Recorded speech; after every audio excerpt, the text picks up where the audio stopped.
یہ جو استعفے یہ محض بلیک میلنگ کا ایک حصہ ہے، اور ملک میں سیاسی عدم استحکام، ایک اضطراب کا ماحول، انریسٹ ملک میں پیدا کرنا، یہ اس کا ایجنڈا ہے۔ یہ کوئی ڈھکی چھپی بات نہیں رہی ہے، اس میں تعمیر کی کوئی اہلیت نہیں ہے، اور حماقت کے نتیجے میں تخریب آسان ہو جاتا ہے، تو اس تخریب کی طرف ان کی توجہ ہے، اس میں اسی کی دلچسپی ہے، کوئی ترقی، کوئی ملک۔ میں یہ کہتا ہوں ان کو کہ خان صاحب آپ ہم پہ تنقید بعد میں کریں، لیکن اپنی کارکردگی پہلے بتائیں لوگوں کو۔ 3.5 سالہ کارکردگی بتاؤ، تمہاری کارکردگی ہے کیا؟ میں نے پچھلی پریس کانفرنس میں بھی آپ کو یہ جواب دیا تھا کہ مجھے بھی یہ خیال نہیں تھا کہ ہم اس قدر دلدل میں جا چکے ہیں، جتنا ہم نکلنے کی کوشش کر رہے ہیں اتنا ہمیں وہ کھینچ رہا ہے ڈبونے کے لیے۔ تو اس سارے صورتحال ایک بڑے چیلنج کے طور پر، اور اس میں بھی وہ مزید حکومت کے لیے مشکلات کرنے کے سوچ رہا ہے، لیکن انشاءاللہ العزیز ہم سمجھتے ہیں کہ ملک کا مستقبل روشن ہے، محنت کرنی پڑے گی، چیلنجز کا مقابلہ کرنا پڑے گا، بہتری کی طرف ہمیں آگے بڑھنا پڑے گا، اور اس ذہنیت کو ہمیں شکست دینی ہوگی جس ذہنیت نے پاکستان کو یہاں تک پہنچا۔ توشہ خانہ کے حوالے سے یہ جو باتیں ہو رہی ہیں، توشہ خانے کی بات کی جاتی ہے، مگر وہی الزامات پہلے عمران خان صاحب لگایا کرتے تھے، اب آپ کی طرف سے یا پی ڈی ایم حکومت کی طرف سے عمران خان پہ الزامات لگائے جا رہے ہیں، مگر نہ تو کوئی ان پہ مقدمات بنائے جا رہے ہیں، نہ انہیں عدالت میں لایا جا رہا ہے، اور نہ ہی کوئی عملی اقدامات، محض پریس کانفرنس سے ہو رہی ہیں جو کہ مولانا صاحب اسے ریلیٹڈ یہ ہے، یہ عمران خان صاحب کے اوپر سائفر والی کہانی ہے، اس کے آگے آپ دیکھیں توشہ خانہ روزانہ کی بنیاد پر نیا ایشو جو ہے اس کے ساتھ جوڑا جاتا ہے، تو خان صاحب کی شخصیت کے ساتھ جو ہے وہ چپکتا نہیں ہے، کچھ ٹائم رہتا ہے پھر ختم ہو جاتا ہے، جس طرح پی ڈی ایم کی جماعتیں ہیں ان کے ساتھ جس قسم کے صورتحال بنتی ہے تو ان کے ساتھ یہ سیاسی طور پر ٹچ ہو جاتا ہے، تھوڑا سا یہ بتائیں۔ 1.5 کروڑ فیک آئی ڈیز ہیں جسے آپ جیسے نوجوان چلا رہے ہوتے ہیں،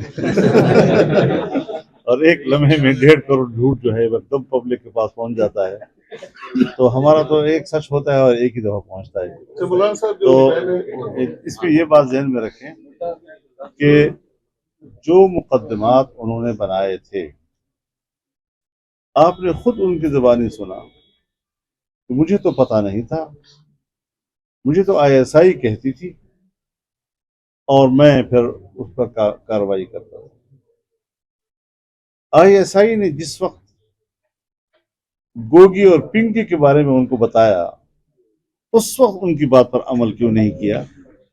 نواز شریف اور زرداری کے حوالے سے کیوں اس پر عمل کیا؟ اور مقدمات بنائے، جیلوں میں رکھا، عدالتوں کے سے ان کو گزارا۔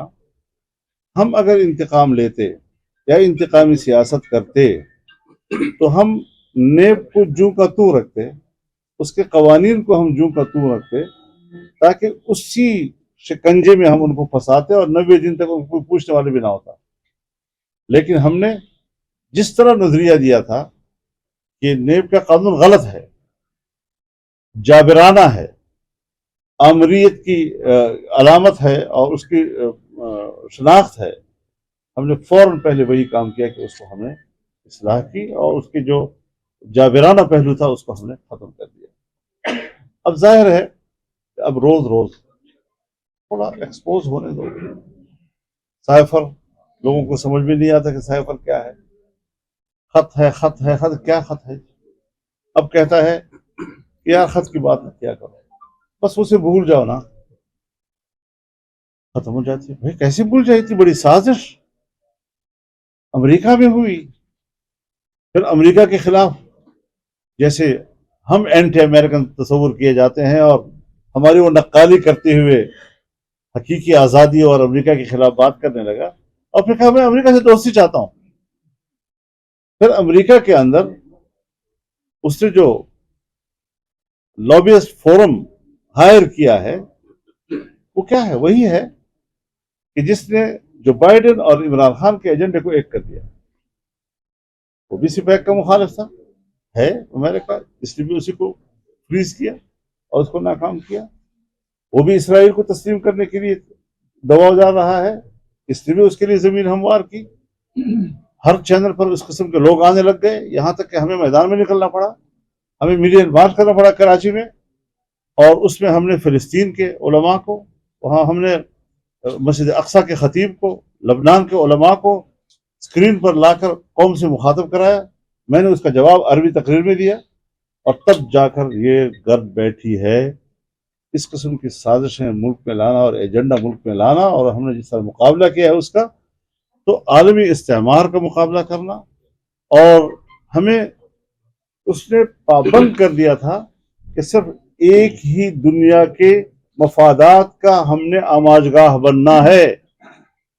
ہم نے خدا کے فضل سے اس پہ توسیع دی کہ نہیں، ہم ایک عالمی قوت کے تک اپنے مفادات کو محصور نہیں کریں گے. اور آج آپ ہمارے اس حکومت کے وزیر خزانہ کی بھی، پرائم منسٹر کی بھی، ہماری بھی گفتگو سن رہے ہیں. ہم روس سے بھی بات کرنے کو تیار ہیں، ہم چائنا سے بھی بات کرنے کو تیار ہیں، سعودی عرب سے بھی اعتماد بحال کرنے کو جا رہے ہیں. اور انشاءاللہ العزیز پاکستان کے مفاد کی گرد ہماری خارجہ پالیسی گھومے گی. ایک بڑی طاقت کے مفادات کے لیے ہماری خارجہ پالیسی نہیں بنے گی. یہ بتائیے گا کہ پاکستان کی اگر سیاسی تاریخ پر نظر ڈالی جائے تو ہر جو اپوزیشن جماعت ہے وہ اسٹیبلشمنٹ سمیت ایک مخصوص ادارے پر سیاست میں مداخلت کا الزام عائد کرتی چلی آ رہی ہے. کیا آپ سمجھتے ہیں کہ اب وہ مخصوص ادارہ سیاست میں ملوث نہیں ہوگا؟ دیکھیے، میں اس بات پر بڑے احتیاط سے بات کروں گا، کیونکہ ہمارے ہاں جیسے آپ کہتے ہیں کہ ہمیشہ سے ایک تعصب تو ہے. اب اس تعصب کو زائل کرنے کی ابتدا یقیناً گفتگو سے ہوگی، لیکن اطمینان ہوگا عمل سے. جب تک عملی طور پر ان کی پالیسیاں ایسی نظر آ جائیں گی، اور جیسے کہ رفتہ رفتہ نظر آ بھی رہی ہے، اور ہر چیز تدریجی طور پر ہی ہوتی ہے، تو اگر انہوں نے ایک آئیڈیا دے دیا ہے اور اس آئیڈیا کے تحت وہ تدریجی طور پر اپنے پیشہ ورانہ ذمہ داریوں تک خود کو محدود کرتے ہیں، ہم ویلکم کہیں گے، اس کو آگے بڑھائیں گے. جمہوریت میں تدریجی اصلاحات کا نام ہے. یہاں پر کوئی انقلابی اصلاح جو ہے وہ جمہوری ماحول کے اندر مناسبت نہیں. اچھا مولانا صاحب، پی ڈی ایم کی حکومت وفاق میں ہے اس وقت، اور صوبائی حکومت کہہ رہی ہے کہ وفاق جو ہے صوبے کے بقایا جات ادا نہیں کر رہا ہے، صوبہ ڈیفالٹر ہو گیا. تو سر اس حوالے سے کیا کہیں گے؟ کیا واقعی وفاق صوبے کے بقایا جات ادا نہیں کر اپنی رہے ہیں؟ ناکامیوں کو ہمارے ساتھ نہ تھوپیں. وفاق جب آپ کے پاس تھا تو ہمارے پاس اسٹیٹ بینک میں 24 ارب ڈالر کا ذخائر تھے. جب ان کے پاس آیا تو یہ جاتے ہوئے 2.5 ارب ڈالر چھوڑ گئے. تنخواہوں کے پیسے ہمارے پاس نہیں تھے. اب دوبارہ 7-8 ارب تک ہم پہنچ گئے ہیں. اور انہوں نے جو ہے قرضوں پہ قرضے لے کر پہلے وفاق کی سطح پر ملک کو تباہ و برباد کیا، اور پوری تاریخ میں پاکستان نے اتنے قرضے نہیں لیے تھے جو انہوں نے 3 سال میں لیے. اب MMA کے زمانے کے قرضے آپ دیکھ لیں، اس کے بعد ANP کی حکومت آئی، اس کے قرضے دیکھ لیں، اور پھر اس کے بعد آپ ان 3 سالوں میں 7 سالوں میں جو قرضے لیے ہیں وہ دیکھ لیں. آسمان زمین کا فرق ہے. تو اس طرح ملک کو کنگال کرنا اور دوسروں کے اوپر تھوپنا، وہ سمجھے بات کہ آج بھی تمام ترقیاتی منصوبے جو آپ کے صوبے میں جا رہے ہیں اور میگا پروجیکٹ جا رہے ہیں، وہ آج بھی آپ کی وفاقی اخراجات سے ہو رہے ہیں، صوبائی اخراجات سے نہیں ہو رہے ہیں. اچھا مولانا صاحب، یہ سیم صورتحال جو صوبے میں وفاق میں بھی تو وہی نظر آ رہی ہے. تو اس حوالے سے ادھر میگا پروجیکٹ کے اعلانات ہو رہے ہیں، خزانہ خالی ہے، تو اس کو کس طرح مینٹین کیا جائے گا؟ ہمیں کچھ چیزیں حکومت پر چھوڑ دیں، اس میں راستے نکالنے ہوتے ہیں. ہم ایک دفعہ فورم پر اس کی منظوری دے دیں، حکومت اس کو ایک منصوبہ تسلیم کر کے اس کی اخراجات کے ساتھ اس کا اعلان کر دے، پھر ایک آن گوئنگ اسکیم بن جاتی ہے، تو رکتی نہیں ہے، اس کو آگے بڑھنا ہوتا ہے. تو مشکلات ہر زمانے میں ہوتی ہیں. امریکہ جیسے ملک بھی بیرونی سرمایہ کاری سے بے نیاز نہیں ہوا کرتا. اچھا مولانا صاحب، لیکن ہمارے لیے بھی مشکلات تو ہوں گی، لیکن ہم نے ہمت کی ہے، ہم نے پبلک کو ایک اعتماد دلانے کی کوشش کی ہے، اور انشاءاللہ اس پر عمل ہوگا، ایسا نہیں کہ زبانی بات ہے۔ تو اس کے بعد آئندہ الیکشن پر برے اثرات مرتب نہیں ہوں گے کیا؟ اگر آپ لوگ ریکور نہ کر سکیں؟ دیکھیے ہمارے پاس 6 مہینے ہیں، 6 مہینے میں تو آپ نے دیکھا کہ مفتی صاحب کے پاس 9 مہینے تھے، آپ تو 1 سال کی اور بات نو- نہیں کر رہے کہ 1 سال آگے بھی بڑھا سکتے ہیں۔ اور 9 مہینے میں مفتی صاحب نے منصوبوں کا آغاز کیا، سڑکوں کی بھرائی کی اور حکومت ختم ہو گئی، کنواں کھودا، پانی نکالنے سے پہلے حکومت ختم ہو گئی، لیکن اس کے جو قوم کے ساتھ ہمدردی کے جو عزائم تھے وہ جب سامنے آئے تو آپ نے دیکھا کہ قوم نے ان کو قبول کیا۔ تو لوگ اپنی ہمدردی چاہتے ہیں کہ ہم سے کوئی صحیح معنوں میں سچ بولے اور دل سے وہ ہماری خدمت کے لیے آگے بڑھے۔ تو ہماری تاریخ بھی معلوم ہے، ہمارا آج بھی قوم کو معلوم ہے، انشاءاللہ مستقبل میں بھی ہم اپنی تاریخ کو دہرائیں گے، اس کو جھٹلائیں گے نہیں انشاءاللہ۔ اچھا مولانا صاحب، پبلک اکاؤنٹس کمیٹی کے جو چیئرمین ہیں نور عالم خانم نے ذرا بیان دیا تقریباً 6 ماہ ہو چکے ہیں ود پروف ہم نے نیب کو کیسز بھیجے ہیں، چاہے بی آر ٹی ہو یا جو بھی بلین ہوئی مارچ اس کے حوالے سے نا، اور اس کے ساتھ ساتھ بھائی اس پہ نیب کوئی ایکشن بھی نہیں لیتا۔ دوسرے جو ہم نے پہلی ایک پریس کانفرنس کی تھی اس میں آپ نے ایک تحفظات کا اظہار کیا تھا اسٹیبلشمنٹ کے حوالے سے، کیونکہ جو لانگ مارچ ان دنوں میں جاری تھا عمران خان کے حوالے سے، شاید در پردہ کچھ ایسی قوتیں ہیں جو عمران خان کو یا آپ لوگوں کو پی ٹی ایم کو بھی میسج دے رہی ہیں۔ جو نور عالم خان نے جو بات کی ہے 6 ماہ ہو چکے ہیں، پروف بھی دیا اور نیب حرکت میں نہیں آ رہا، تو آپ کیا سمجھتے ہیں ابھی بھی اسٹیبلشمنٹ وہ بھی ایک سیاسی آدمی ہے، میں بھی ایک سیاسی آدمی ہوں، ہم دونوں جانتے ہیں کہ نیب جو ہے وہ اس پر ہم تنقید بھی کر سکتے ہیں، اس سے ہم شکایت بھی کر سکتے ہیں، لیکن اس ادارے کے عمل میں مداخلت تو نہیں کر سکتے۔ یہ اب اس کی مرضی ہے، ہم نے تو ان کو کیس دے دیے کہ بھئی یہ دیکھو یہ الیکشن کمیشن کا فیصلہ آ گیا، یہ توشہ خانے کا آ گیا، یہ بی آر ٹی کا آ گیا، یہ معلوم جبے کا آ گیا، بہت سی چیزیں ہیں جی۔ اور آپ کے اپنے جو پشاور کا میوزیم ہے اس کے نوادرات کا مسئلہ آئے گا، تو بہت سی چیزیں آ رہی ہیں۔ مولانا صاحب یہ جو صورتحال ہم نے دیکھی ہے سر، مولانا صاحب یہ جو صورتحال ہم افغانستان کے حوالے سے دیکھیں، پہلے ہمیں بلاشتال جو ہے وہ انڈیا کی طرف سے ہم پہ فائرنگ ہوتی تھی، اب یہ کچھ عرصے سے افغانستان کی طرف سے پاکستانی حدود میں فائرنگ اور ایک طرح سے حملے ہو رہے ہیں، تو یہ کیا ہم ناکام ہوئے وہ حکومت لانے میں جو کہ افغانستان میں پاکستان کے مفادات کا تحفظ کر سکے، اگر وہاں سے اس طرح سے ہو رہا ہے تو؟ کہ اس میں ناخوشگوار کچھ واقعات سامنے ضرور آئے، لیکن ایک ذمہ دار مملکت کے طور پر پاکستان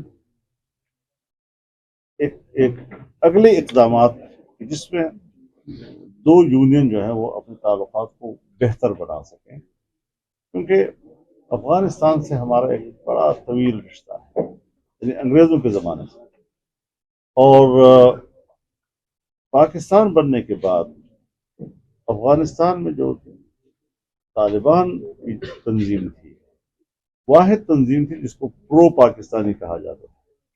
آج وہاں امارت اسلامیہ کی حکومت قائم ہو گئی ہے تو کچھ ناخوشگوار چیزیں یقیناً سامنے آئی ہیں جس کو ہمیں سنجیدگی سے لینا ہوگا، بیٹھ کر اس کے لیے حکمت عملی طے کرنی ہوگی، اور ہمیں وہ 2-4 چیزیں جو پاکستان کی ضرورت ہے اس کو لسٹ کرنا ہوگا، ان سے رابطہ کر کے ان سے معلوم کرنا ہوگا کہ وہ پاکستان سے کیا ڈیمانڈ رکھتے ہیں، 2-3-4 ان کی بھی ہوں گی، ان کو ہم مربوط نظام کے ذریعے سے حل کرنے کی طرف جائیں گے۔ لہذا ہم نہ کوئی فوری طور پر جذباتی رد عمل دینا چاہتے ہیں، ایک بڑے میچور اور ایک بڑے ذمہ دار قسم کے مملکت کے طور پر ہمارا اس میں کردار ہوگا اور ہونا چاہیے، اور یقیناً ہماری ادارے جو ہے وہ اس حوالے سے رابطے میں بھی ہیں اور اس حوالے سے حساس بھی ہیں۔ ہم پاکستانی ہیں اور ہمیں پاکستان کے مفاد کو سامنے رکھ کر پڑوسی ملک کے ساتھ تعلقات کی طرف آگے بڑھنا ہوگا۔ مولانا صاحب آپ اپنے حلقے میں پریس کانفرنس کر رہے ہیں، اور اس حوالے سے سر میرا یہ سوال ہے کہ آپ کے ووٹر عوام اس حلقے کی 12 اور 15 گھنٹے کی لوڈ شیڈنگ کا سامنا کر رہے ہیں۔